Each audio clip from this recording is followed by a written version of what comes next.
Айтчы, ким урду? Пайгамбарчылык кылчы. Азыр сени ким урат? Тоқтатқыла.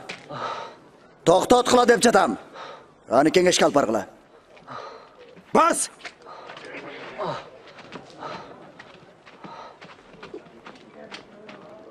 Дин башчылары Исаны сурак алууга чогулушту.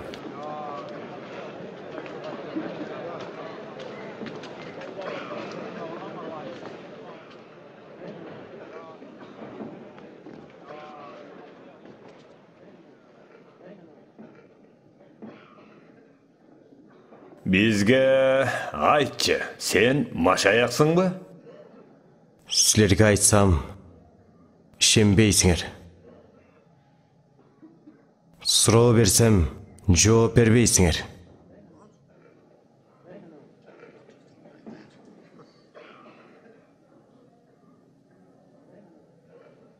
Бирок ушул кезден баштап адам уулу кудуреттүү Кудайдын оң жагында олтурат. Демек сен Кудайдын уулусуң бу? Өзүң айтып жатасың. Аға мындай деп айтуға ким укук берди? Айыптуу. Анын эмне дегенин өз кулагыбыз менен уктук.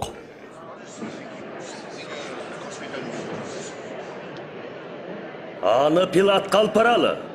Туура, аны өлтүрүш керек.